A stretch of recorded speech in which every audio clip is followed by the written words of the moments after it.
Hello viewers, আসসালামু আলাইকুম। আশা করি আপনারা সবাই ভালো আছেন। একে টেকনোলজি চ্যানেলের পক্ষ থেকে আপনাদের সাথে রয়েছি আমি আসাদ। আপনারা দেখছেন মাইক্রোসফট ওয়ার্ডের ধারাবাহিক টিউটোরিয়াল।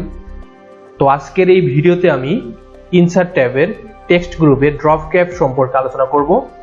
আশা করি ভিডিওটি না টেনে সম্পূর্ণ দেখবেন। এখন যাচ্ছি মূল ভিডিওতে। আমি ড্রপ ক্যাপ সম্পর্কে আলোচনা করছি। প্রথমে আমি বলে নিই ড্রপ ক্যাপ জিনিসটা আসলে কি। অনেক সময় হয়তোবা আপনারা ম্যাগাজিন লক্ষ্য করেছেন যে ম্যাগাজিনের কোনো আর্টিকেল লেখা হলে সেই আর্টিকেলের প্রথম অক্ষরটা এরকম বড় থাকে আর বাকি সব লেখা স্বাভাবিক থাকে। অথবা আপনারা পত্রিকায় কিন্তু এই ড্রপ ক্যাপের ব্যবহার দেখতে পারবেন। আপনারা এমএস ওয়ার্ডে অতি সহজেই এই কাজটি করতে পারবেন। আমি এখন দেখাবো কিভাবে এমএস ওয়ার্ডে ড্রপ ক্যাপ ইনসার্ট করবেন এবং সেই ড্রপ ক্যাপ নিয়ে কাজ করবেন। তো চলেন ভিডিও শুরু করি। তো আমি ড্রপ ক্যাপটাকে প্রথমে নাম করে দিচ্ছি। যেমন আমার এই লেখাটার প্রথম অক্ষরটা অর্থাৎ এই প্যারাগ্রাফের প্রথম অক্ষরটা আমি ড্রপ ক্যাপ করব।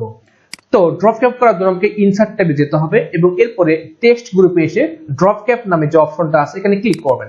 ক্লিক করলে এখানে তিনটা অপশন আপনারা পাবেন। এখানে ড্রপ লেখা আছে, এখানে ইন মার্জিনস লেখা আছে অর্থাৎ মার্জিনের বাহিরে এবং মার্জিনের ভিতরে। তো এখান থেকে কিন্তু আমরা আসলে ক্লিক করলে আপনারা দেখতে পাচ্ছেন প্রথম অক্ষরটা কিন্তু আমার ড্রপ ক্যাপ হয়ে গেছে এবং এইখানে কিন্তু তিনটা লাইন পর্যন্ত আমার এই লেখাটা কিন্তু বড় হয়েছে। তো এইভাবে কিন্তু আমরা প্রত্যেকটা প্যারাগ্রাফের মধ্যে কিন্তু ড্রপ ক্যাপ করতে পারি। তো আমি যদি আবার ড্রপ ক্যাপে যাই, আমি যদি ইন মার্জিনে ক্লিক করি তাহলে আপনারা দেখতে পাচ্ছেন যে আমার মার্জিনের বাইরে কিন্তু ড্রপ ক্যাপটা চলে আসছে। আবার যদি আমি ড্রপ ক্যাপে ক্লিক করি নান করি তাহলে আপনারা দেখতে পাচ্ছেন যে আমার এটা কিন্তু ড্রপ ক্যাপটা চলে গেছে।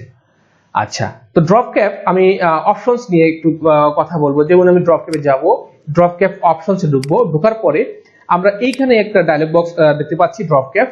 তো এখানে নান লেখা আছে, ড্রপ লেখা আছে, ইন মার্জিনস লেখা আছে। তো নান মানে হচ্ছে তো এখানে ড্রপ ক্যাপ থাকবে না। আমরা ড্রপে ক্লিক করব। ড্রপে ক্লিক করার পরে দেখতে পাচ্ছেন যে এই জায়গায় কিছু অপশন অন হয়ে গেছে। তো এখানে ফন্ট আপনি চাইলে এই জায়গায় কিন্তু অসংখ্য ফন্টের স্টাইল, বিভিন্ন ধরনের ফন্টের দিয়েও কিন্তু ড্রপ ক্যাপ করতে পারবেন। তো আমাদের নরমাল যে ফন্ট থাকে সেই ফন্ট আমরা ইউজ করলাম এবং এখানে লাইনস টু ড্রপ মানে কত লাইন পর্যন্ত আপনারা ড্রপ দিবেন। ধরুন আমি 5 লাইন পর্যন্ত দিব, তাহলে আমরা এখানে 5 লিখে দিতে পারি অথবা এই আপ ডাউন এরোতে ক্লিক করে আমরা কমাইতে পারবো এবং বাড়াইতে পারবো। আর এখানে হচ্ছে ডিসটেন্স ফ্রম টেক্সট, তো এটা আমি একটু পরে দেখাচ্ছি। তো আমি এখানে প্রথমে 5 লাইন পর্যন্ত ড্রপ দিলাম, দেন ওকে। তো আপনারা দেখতে পাচ্ছেন যে এই 5টা লাইন লিখতে যতটুকু গ্যাপ নিয়েছে একটা অক্ষর কিন্তু ততটুকু বড় হয়েছে। তো এরপর হচ্ছে আমরা আবার যাব এখানে ড্রপ ক্যাপ অপশনসে ঢুকবো। ঢোকার পর এই জায়গায় ডিসটেন্স ফ্রম টেক্সট এইটা নিয়ে আমি আলোচনা করব, অর্থাৎ আমার মার্জিনটা কতটুকু থাকবে তো লেখা থেকে। তো এই জায়গার মধ্যে আমি জাস্ট শুধু ক্লিক করে আমি যদি 0.4 দিই, দেন ওকে দিই, তাহলে আপনারা দেখতে পারবেন যে এই জায়গায় কিন্তু 0.4 দিয়ে কিন্তু আমার লেখাটা ডিসটেন্স চলে আসছে। তো আমি যদি আবার এখানে ক্লিক করি, ক্লিক করার পর ড্রপ অপশনে যাই, এখান থেকে যদি আমি 0 করে দিই তাহলে আমরা দেখতে পাবো যে আমার আগের অবস্থায় ফিরে আসছে।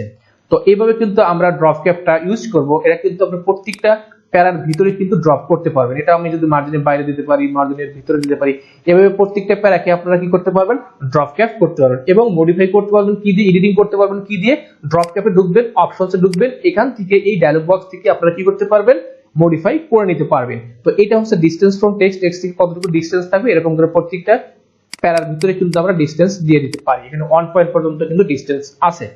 আমরা এখানে ক্লিক করব, এখান থেকে আমি যদি আবার এখানে গিয়ে আমি যদি আবার নরমাল 0 করে দেই তো ওকে দিলে কিন্তু নরমাল হয়ে যাবে। তো আপনারা কিন্তু যখন ড্রপ ক্যাপ অপশন করবেন এখানে ক্লিক করলে কিন্তু এই জায়গার মধ্যে কিন্তু অ্যাঙ্কার পয়েন্টগুলো দেখতে পারবেন। এই অ্যাঙ্কার পয়েন্ট দিয়ে কিন্তু আপনারা চাইলে ছোট তারপরে কিন্তু বড় করতে পারবেন এভাবে। তো আমি যদি এখন ড্রপ ক্যাপ অপশন নান করে দিই, জাস্ট এখানে ক্লিক করে ড্রপ ক্যাপ ক্লিক করব, নানে ক্লিক করলে কিন্তু আমাদের নরমাল হয়ে যাবে। আমি এখানে ক্লিক করে আবার সেম ভাবে নান করে দেব, আমাদের লেখাটা কিন্তু আগের অবস্থায় নরমাল স্বাভাবিক হয়ে যাবে। আজকের এই ভিডিওতে আপনারা দেখলেন কিভাবে এমএস ওয়ার্ডে ড্রপ ক্যাপ ইনসার্ট করতে হয় এবং এডিট করতে হয়।